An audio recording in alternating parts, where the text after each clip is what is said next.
Jariroga kabalaran akamiyo tulupuni Jariroga kabalaran akamiyo tulupuni Isanis lupunjipine eroro alaga dinani Isanis lupunjipine eroro alaga dinani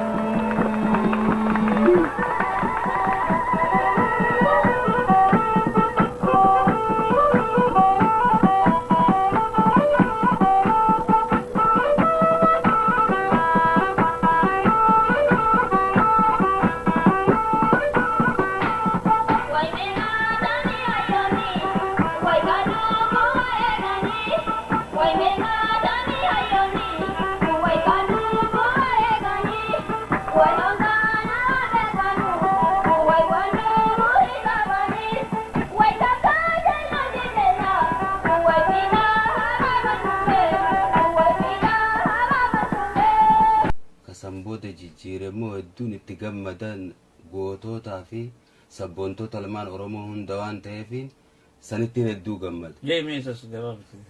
Yaadadhaa gootan kuufanii bilisummaaf qoodanii kabajaa biyyaa fi sabaa hadiigaan seenaa ceharanii karaa bilisummaa dhugaa boba'anii nuuf ibsanii. Boba'anii nuuf ibsanii gootan kaleessaa fi har'aa falmattooti bilisummaa Oromoo yaadatuu qabnaa if qoodanii walabummaaf lubbuun namuutu qixxumaa tallagoon qabaannee humaa isaanis finnee namaatii jibbaniiti addaa gabrummaa yaadachuudhaan nurraa jira qabsoodhaan buune faanarraa jaasirbi huni hedduu sirba hedduu nama tuqu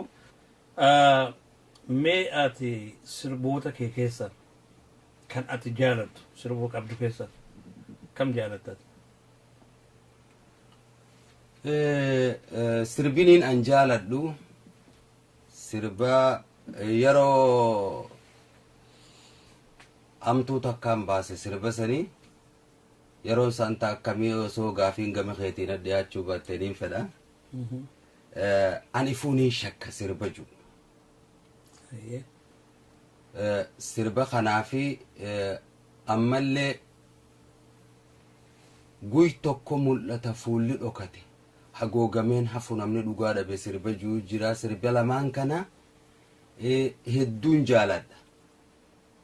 Kan jalqaba siin jee kuni ani fuuniin shakka kajuu fira koo yommuun ilaalu isa gaaraa dhaqaa kan hin wajjiin ture yommuun dhabuu bakka garuu ilma namaa yaanni akka isin akkam jettan ani fuuniin shakka gareen qaama kootiis kanattumsuun harka tanaaf mataa koo hin amannee shakka osoo tokkoomtanii marti bakka takka an silaa fi'ame hin arku darkaa. Sirbi kuni yeroo akkamii yeroon inni sirbi kuni bahe? Jalqaba ati sirbi kuni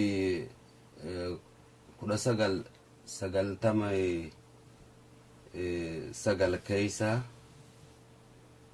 kaniin wallisee lachuutu kun immoo haqaatu dhokatee cubbuun dabolame dimokiraasii sobaan namaatti qoosame qabeenya Oromoo magaalee guurame kanaaf nagaan dhibee humnaanni goolame abaa odee gartaa fidhaatti naqama waboomaa nyaachiftaa fi biddaan kakama mirga yoo gaafatee sirasaasan dhawama nageenyi kastaanaan ikkaansaa dhabama guy tokko mul'ata barfuulli dhokate hagoogamee nafuu namni dhugaa dhabe. Sirbini kanaas yeroo sadiin baase. Yeroo sadiitti ati rakkina adda ta'etu sitti mul'atee yeroo sanitti waan kana baasuu dandeesse moo waama si keessa bubbulee yeroo sani gadhiiste? Rakkoo mataa kiyyaa odoo hin ta'in rakkoo gamtaa keenyaati. Maaliif jennaan abbaan if dhaye if hin dandamuu jette Oromoon hogguu maqmaaqtu. Kanaaf shirrii qoricha hin qabu jedhanii qoricha shira jette ammas Oromooni shirrii hogguu mooraa qabsoo Oromoodhaa bara shirrii mooraa qabsoo Oromootti seeni yoon gabaabse dimshaashatti. Innis yeroo eeggatee seenaaf yoon dhiisee anaaf gaarii. Tole egaa callaa egaa akka gaariitti lafa kaayaa jirta. Mee callaan yeroo ammaan tana CD namni irraa eegu hawaasni jechuun deeggartoonni kee warri si jaalatu sirraa eegan jira waan ati qophaa'aa jirtu.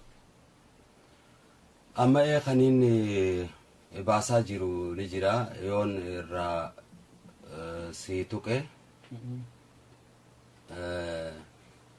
sirba yaadannoo jaallaniiti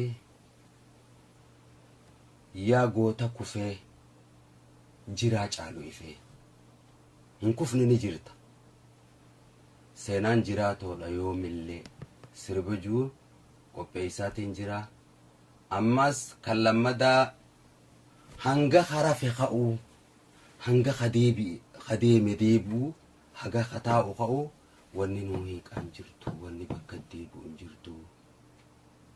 Kan sadaffaadha ammoo barbadaan dhaamne sabaaf sablammootaaf dibi bara tokko aaduun oolu aduwaallee gubee isaanii goolee hafarsee moo jigiroo maal nu dhibee jedha. Sirba kanaan qopheessaa jira. Ammas sirba mirrigaadha keessatti waan Oromoon dur hogguu wal geeyse jettu Oromoon dubbii tana qololaa wajji waadde asheeta kana hogguu qololaa wajji waadan warra baadiyyaatiif beeka gaatee baadiyyaa keessatti ashee dhayte hayyee kanaaf asheeta kana qololaa wajji waadan qololaa wajji waadde Oromoon dubbii silaa dheerattu jecha lamaa sadii makmaa kaan fixan makmaa isaan fixan maal fajaan horiitu badamma fakkeenyaaf horiin bade kun naannoo salleencaa fi waraabeessaa jira akka nyaadhame ni beekan horii hogguu galchan ganama ka'anii barbaadan cumaan bakkatti cumaan horii saniitti bu'e horii bade wanni barbaadaniif kamooratti hafeefii jiran. Kanaaf Oromoon waan tokko gururi'a alaan ala guungummi baannata dhaammata qabdi. Kana keessatti waan jettu qabdii jechuu hogguu tokko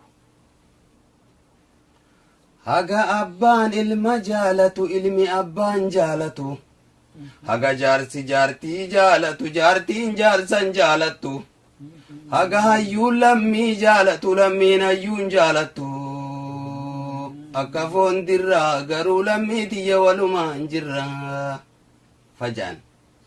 Kanaaf waan kanaaf fakkaatu waan Oromoon irraa waan dabarsite dhalootaan gartee dhaalma yaannutti dhufe wanni Oromoo kun bare namni garii nama Oromoo ta'ee ka biyya alaa kana hogguu dhufe ati hogguu waan biyya waan Oromoo dur waan aadaa duritti dubbatte evidensii faa maal qabdaa seenjaa Google hangullaa Oromoodhaa seen ilaaliin jaananis achi keessa jira dhaalmayaan nu dhufee Google san keessa jira faan jaan ka Oromoodhaa kun achi keessa barbaadiin jaan. Kanaaf akkasitti waan akkanaa kana waan qabatee deemu waa hedduudhaatu keessa jira ati qopheessaatiin jira. Tole gaarii namni waa sirraa numa eegaa jechuudha. Mee hojii hojjetan keessatti yeroo adda addaa danqaa adda addaatu nama mudata rakkina adda addaa atileen walumaa galattu keessattuu 90 booda as eegalee rakkoo guddaa keessa dabartee dhufte. Rakkoon akka dhuunfaatti osuma gartee saba kanaaf hojjettu jechuun karaa sirbaa kanaan rakkoon ati sirra gee taagartee ati tasumaan irraanfanne mee takka yoo uummata keenya hojii qooddatte qabsitti fakkaata daawwattoota keenya hojii. Bishaan yaa'u bishaan ciisu bishaan yaa'u kaasaa jette Oromoo wayna yaadachiifte. Wanni seenaa kiyya keessatti hedduu na ajaa'ibu yoo jiraate rakkoodha akka rakkoottis narra ga'e yeroo takka warra sanis maqaa dha'uu hin barbaadu bakka takka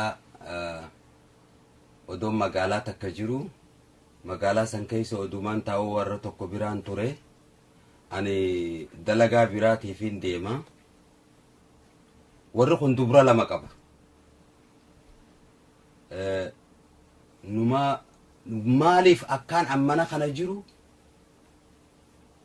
haadha abbaa malee ijoolleen tun nan beeytu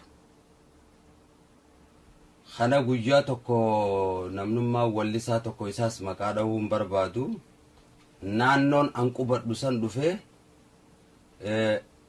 nama kana barbaada warri Oromoo barbaadu qoollaa keenyaa kun nama san barbaada dhufe mana keenyaa bayi jarriunoo abaluu gamanaa barbaadu jira naan jette ijoolleen dubraatun ani isin hin beeku nan beekinaadha naaf isin waliin agarre isin hin beeku nan beekinaadha ifin himinaadha jeetiin gabbahee bakka taaskiitti eeggatan takka odoon taa'u jiru gaddi guddaan tokko na dhagaame uumamuu kootiin gaabbe guyyaa san hogguma san keessatti adaadummaan ijoollee tanaa ijoollee manaan abaafteetun bakka biraatti caa dhuftee haga si eegaan jiru jetteetuma kabala naggallakiftee ol ka'iitii gaarii tana yaabbadhu ka'inee haanaa jettee buttee jarri naannawa sanii nama barbaadaa jira anis nama barbaada muka isaa tokko naan kaatee kuttee deeme wanni sun jiruu tiyya keessatti akka gartee namaa hogguwwan san yaadadhu harka waraabeysa arkee rifeensi tokko tokko na bahuutti yaadadha seenaa tiyya keessatti. Egaa inni waan seenaa gaariidha haa ta'u immoo ka ijoolleedha. Adaaduma isaanii santu si baase jechuudha karaa tokkoon. Akkaan uumama hookaniin reefu gaabbisan isiin na adaadaama ijoollee taatiin narra keessa haqee jechuudha. Dubbiin ijoollee keessaa qabtee jechuudha. Akkas. Okay, amma waan sirba kana keessatti yeroo sirbitu waltajjii irratti maal egaa dubartiin tun dhuftee nama dhungatu jira maaltu jira waan kana irratti wanni mudannoon sida qabe jira jechuun waan ati silaa godhuu hin barbaanne fa'aa maal kun wanni akkasii wallisaa kana hogguu inni karaa deemu namni abbaa reeyitii gaafa caphaa jiruun hin jiru hogguu inni immoo waltajjii irra bahe jaartiin namaalleen dhuftee dhungatti isaame wanni isiin dhungattu ergaasan dhungatti malee isaame waan kana gaaf tokko haadha mana kiyyaatii wajjin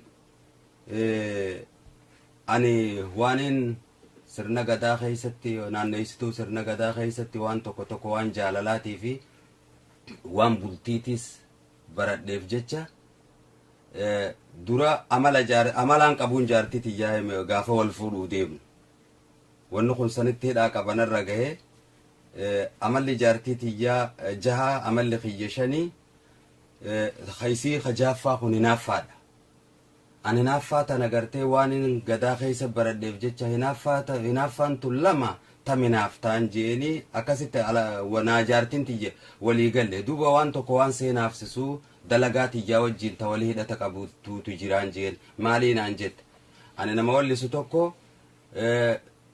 jaartiin namaalleen dhufteen na dhungatti na badhaaftee faana dhungatti ammoo anaami ergaasan dhungatti tun seenaafsiftii jeetiin gaafadhe lakki tun nani naafsiftuu jette ammoo amalli abbaan dhiisu gaarrin godaanu jedhanii hogguun ani magaalaa miicataatti agarsiisa tokko goonu intalti heerumtee jaarsaa wajjiin teessu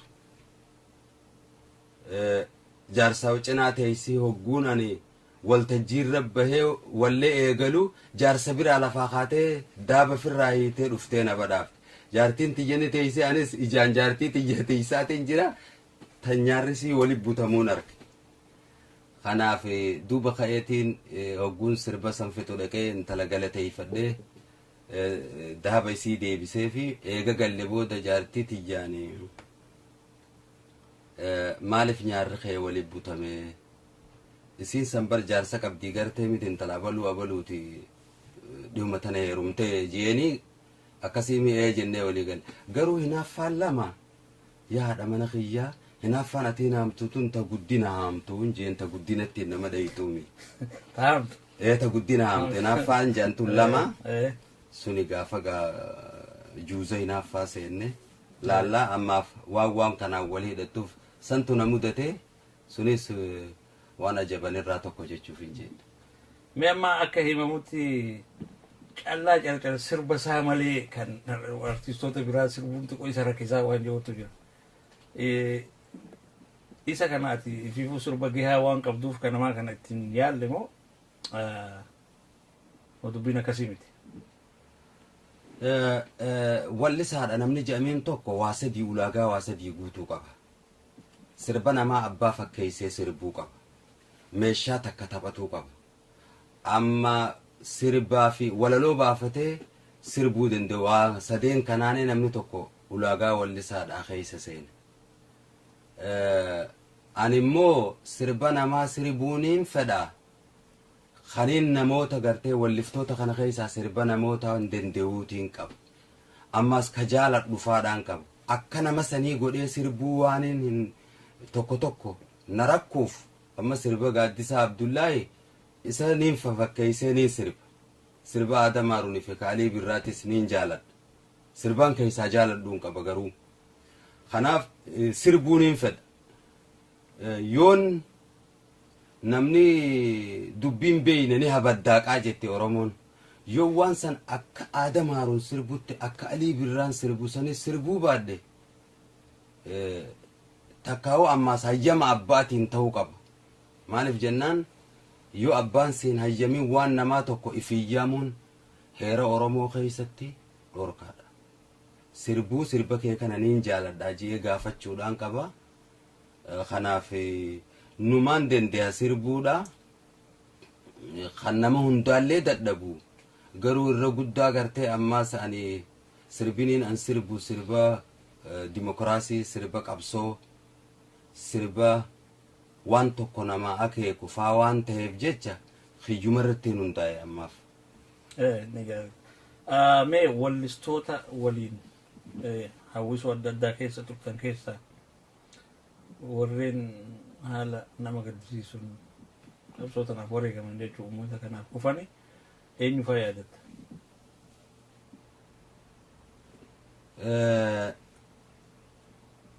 Hedduutu jira. Rogatti wareegamni kun ta'e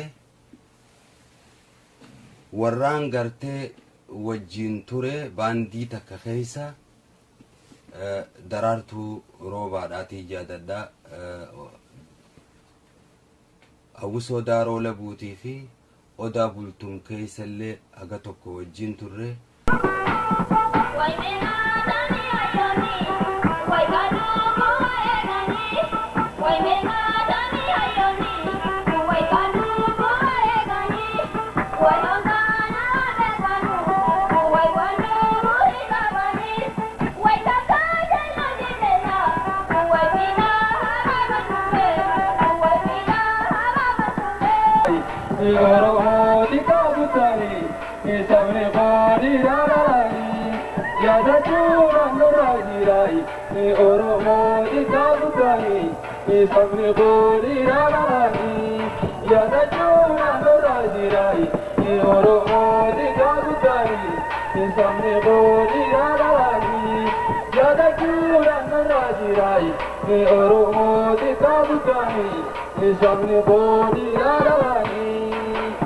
Sambooda immoo eegaan Finfinnee ol bahe baandii bilisummaa keessaan ture Usmaayyoo Muusaatiin yaadadha.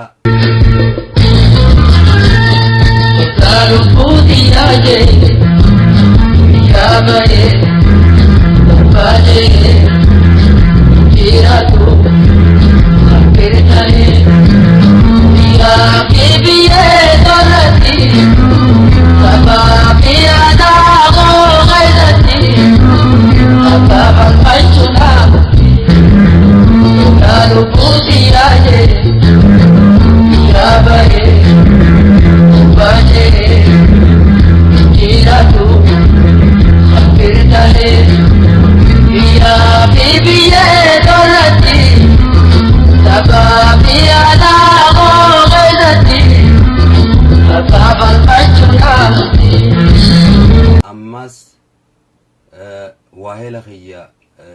guddisaa addunyaadha. Rajoollee keenya hin gadoomani alagaa hin garboomani yookaan duumalee hin gabroomani alagaa hin garboomani akka taata saafaa yoo jannoomani alagaa hin garboomani akka goobanaafaa hin gabroomure alagaa hin garboomure tokkummaan kaanii yoo jabaatani alagaa hin garboomani aarsaa kafalanii yoo qabsaani alagaa hin garboomani falata muka soofure alagaa hin garboomani